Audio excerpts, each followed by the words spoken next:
Hi, my name's Ian Drake, and I'm the owner and operator of Diversity Consignment. We've been in business since 2020, since the pandemic, and prior to that, I owned a consignment shop in the South Shore that began in 2016. I've been selling online since 2015, so yeah.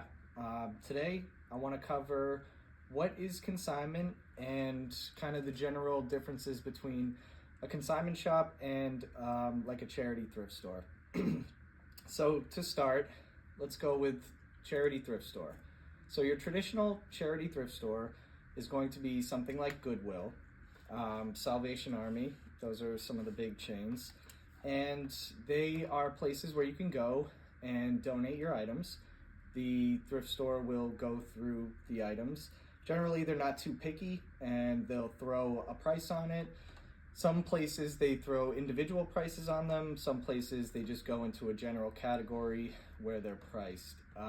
So you'll find out all kinds of stuff, from nice things that people donate to dirty, stained things that people donate. Generally, they're fairly disorganized.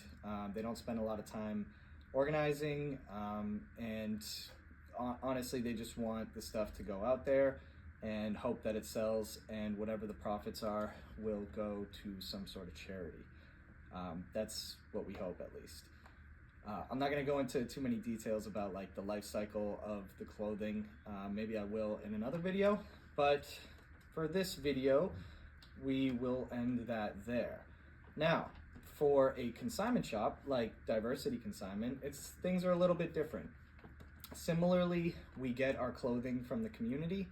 However, we kind of get to pick and choose what goes onto the sales floor. So what we decide that we think we can sell is going to be high quality brands, quality materials, and generally things that we think our audience would like. So sometimes you can bring in some things that are high quality materials, but the brands don't really align with our customer base. So in which case we will not take them in. Now, we do have a donation option here as well, and then donations go into our by the pound. But generally speaking, we're looking for things that we can resell. Now, on consignment, the benefit for the consignor is that once we accept things and they go out onto the sales floor, once they sell, the consignor will receive a percentage of the selling price. So it's kind of like a little bank account that once we scan the item, ding, the percentage will go directly into that consignor who brought it in's account, and we continue to do that over time. So they're building a balance, right? So it's a little bit more selective, of course, and it'll vary from one consignment shop to another based on what they will take to their audience. So each consignment shop is a little different. You'll see clothing consignment shops like Diversity. You'll see furniture consignment shops, sporting goods consignment shops. A lot of industries actually use consignment, whether or not they consider themselves or classify themselves as a consignment shop. For instance, a used car dealership may offer consignment for cars. I know my brother has actually brought some of his nicer cars that he's owned to a consignment shop for them to sell.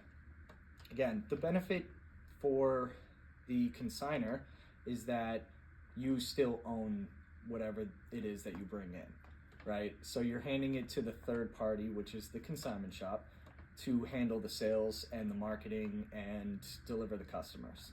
You can just kind of sit back and wait and hope that your items sell. Now, if they don't sell, you have a grace period in which you can reclaim them.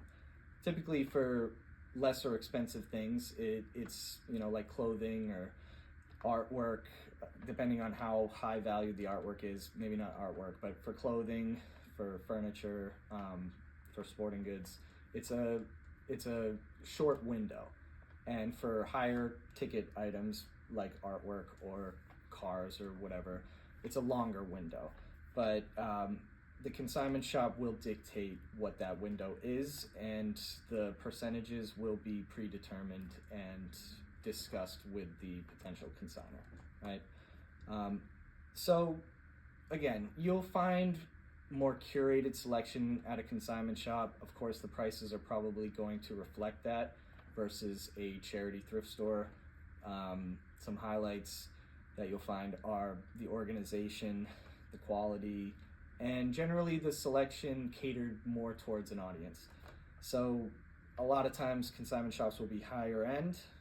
Not all of them are that way though. Like diversity is not really on the high. Of course we do have higher end products and things like that, but that's not really our specialty. So that's kind of the beauty of having variations in consignment shops across wherever it is that you live. So I hope this video you find this video helpful, and if you have any questions, feel free to comment down below. Thanks.